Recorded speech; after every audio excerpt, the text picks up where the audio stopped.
First of all, thank you for inviting me to comment on Deborah's book. I would say it's a very interesting book. I read it during my trip to Nepal in the last 5 days. It's a long trip to Nepal, 14 hours to Dhaka, wait there for 7 hours, and then 5 more hours to Kathmandu. But the book made me feel the trip is much shorter.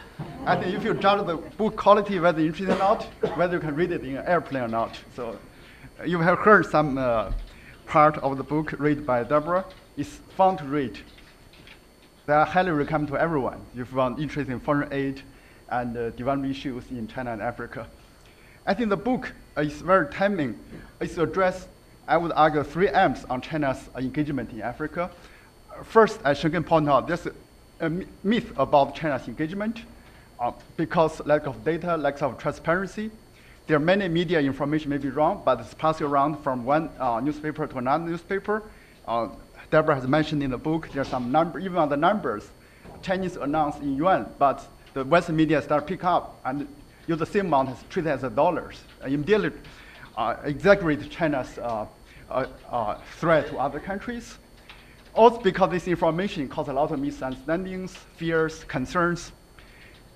And the Deborah's book tried to address all of the 3 dimensions. I think she had 3 eyes in terms of contributions. Deborah is one of the very few people who can read and who understand China and Africa. She speaks Chinese. She has been traveled widely to China and Africa. Amazingly, she first went to China in 1980, one of the first Westerners to visit China and studied Chinese at that time. And the book is a combination of sharp journalism and serious scholarship. So if you read, she interviewed more than several hundred policymakers, businessmen, and academics in both regions. And the book also a serious scholarship. I found there are 85 pages of references and endnotes. For every number, you can find a reference. It's very serious.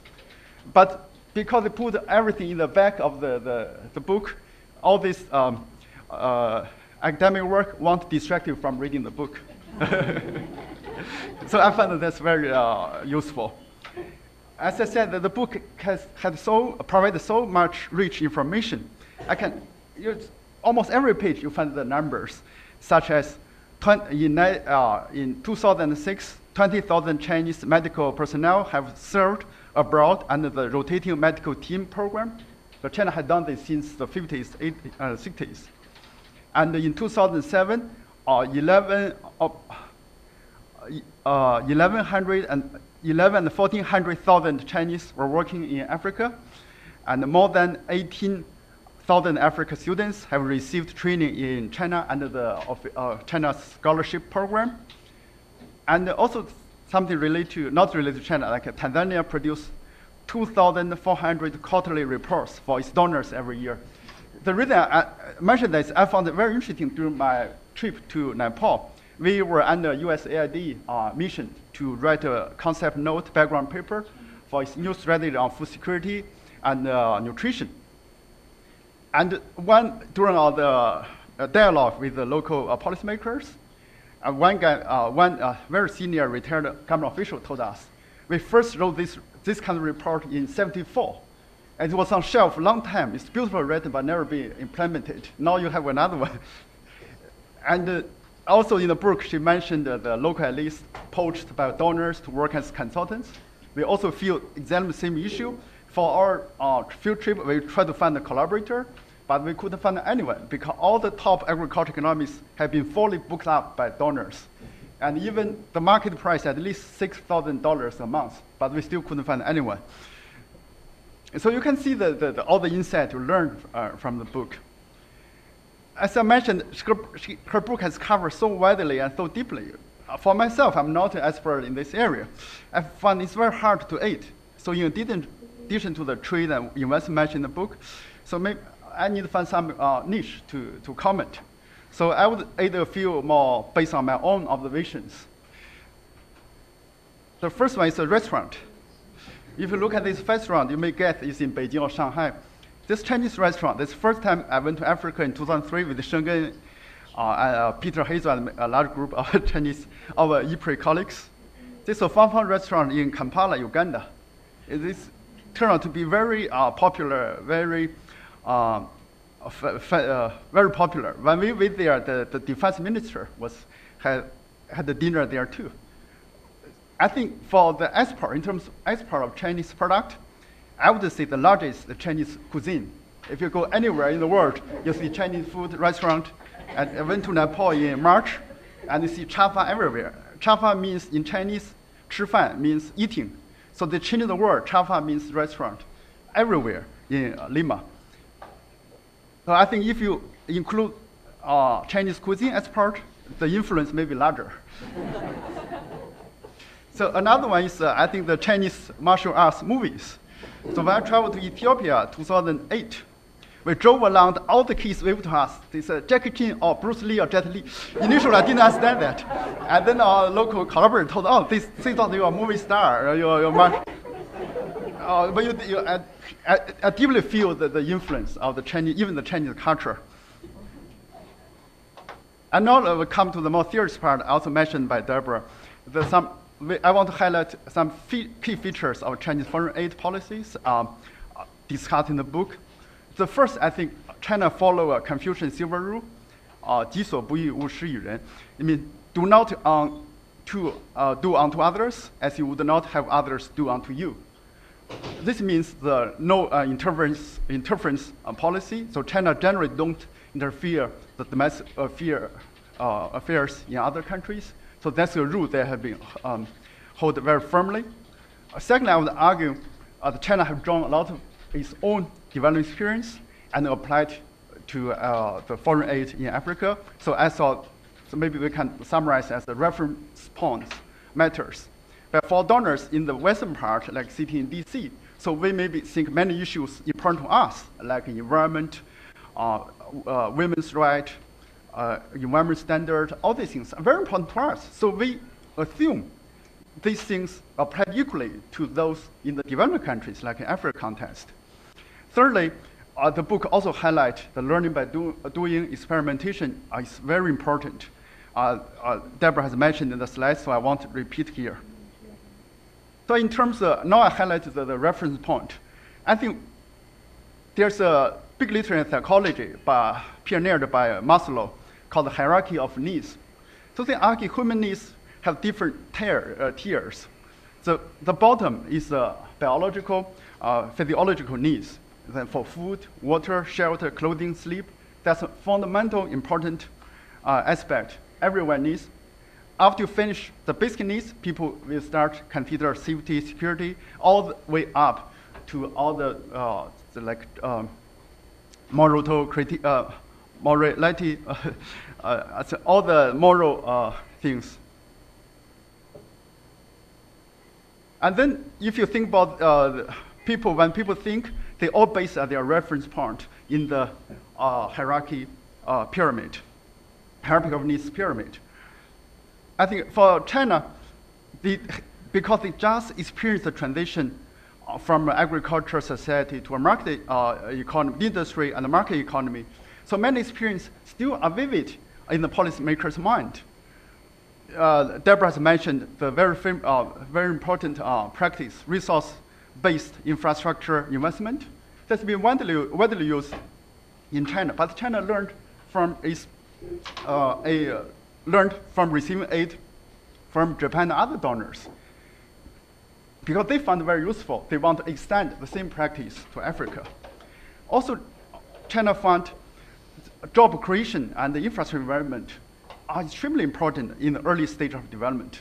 When most people don't have jobs, creating jobs has deserved the top priority. So when they design aid policies, this also is high on the agenda. But similarly, because of their reference point, sometimes they don't care the environment, labor standards, or the land rights, all these issues also come up. Because these issues are also very serious in China. So if they don't think properly in China, they don't see them in Africa. And also, in the book, highlight quite a few innovations in aid practice. Deborah didn't mention in today's talk, but did some good coverage in the book. One I found extremely interesting, they called twin aid partnership between Chinese provinces and African countries. The idea is that because there are so many African countries, more than nearly 40 countries, in China we also have 31 provinces. If just ask one minister to be responsible for all the foreign aid, it would be very difficult to manage. What they do is they use a decentralized policy.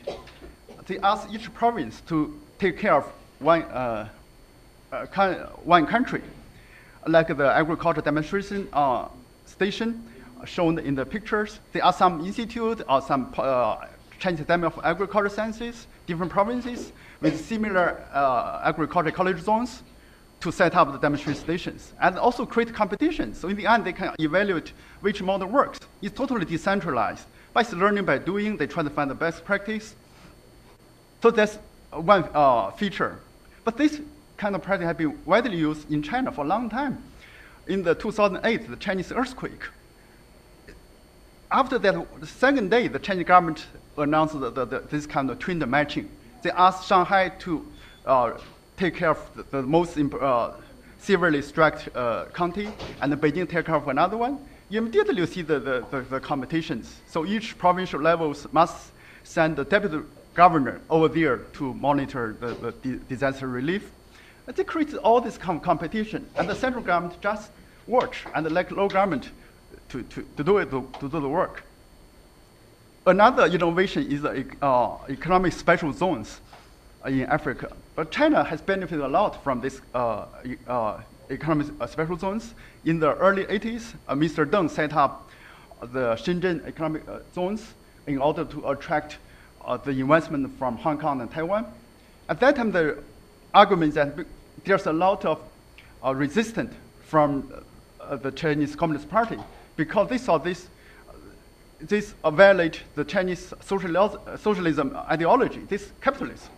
But what they did is set up special zone and set up a high wall, so people are very hard to get in without a permit.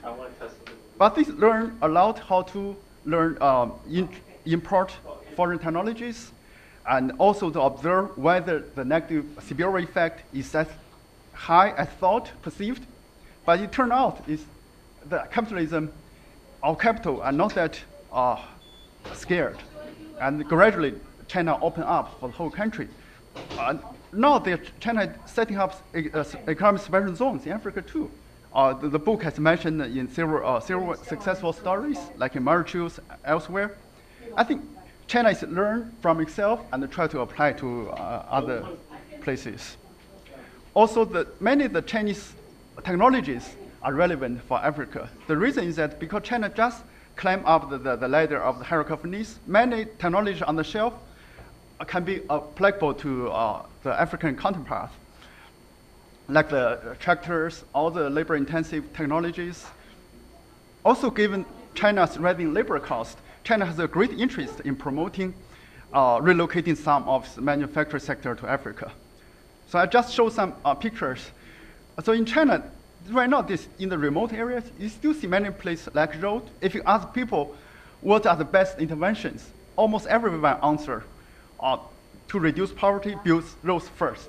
So it's a photo I took in Gansu, Guizhou province, where IFPRI has been done surveys in the last 8 years. One of my students, Chen Xi, sitting there, he went there in the January 2, can testify that you see the road, this is between two natural villages within one administrative village. You need to work 2.5 hours from one natural village to another natural village. So you see, so they feel the importance of roads and the infrastructure. That's why in Africa, they spend a lot of money on roads and power lines. So this is a photo I took in Ethiopia. This is a main road, they call the Chinese road, between Addis Ababa and Djibouti, the main port. And behind you see the power lines built by Chinese.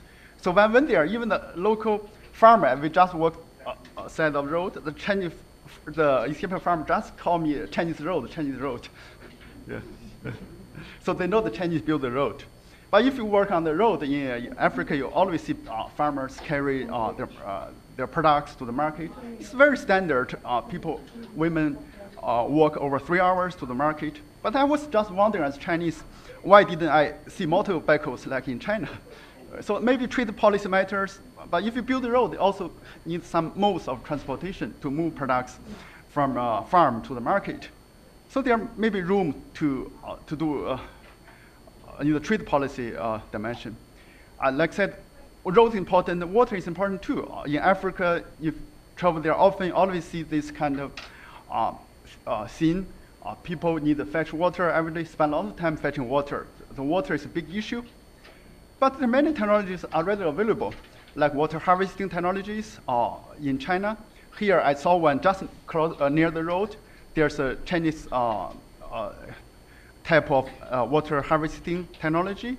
They just dig a hole, put some plastic, collect water, and then there's a pump in the behind, so you can pump water to nearby vegetable field. They did start produce vegetables near the main road, just with this kind of simple technology. Also in China, the solar panel is very popular. If you go to a western part of China, you see this kind of solar panel almost everywhere. It costs $20. It's very cheap. So I'm wondering when traveling in Africa, because Africa is not short of sunshine. I think it's abundant as solar energy. How about build make that available to African farmers? If the farmers can buy solar panel at very cheap price, they save a lot of time to collect firewoods, and also they can boil the water, make the water, drinking water safer. So I think there are a lot of rooms for collaborations between China and Africa in the areas of agriculture and the poverty alleviation. So in conclude, I found Deborah's book has done a great job in busting the myth behind China's investment and trade in Africa. And China's investment aid have largely focused on infrastructure rather than social investment as favored by mainstream donors. Also, the experimentation is a key feature of China's foreign aid policy, learning by doing, observed very widely. And China's reference points to a large extent influence its aid strategies. And I think China can contribute more to food security and poverty reduction in Africa. Many low-cost agriculture and poverty reduction technology are already on the shelf. Similarly, India, they have like $50 refrigerator, etc. I think by promoting this kind of South-South collaborations, there's a large room to improve the welfare in Africa to help reduce poverty and food security. Finally, I really enjoy reading the book. Recommend everyone to buy one to read it. Thank you.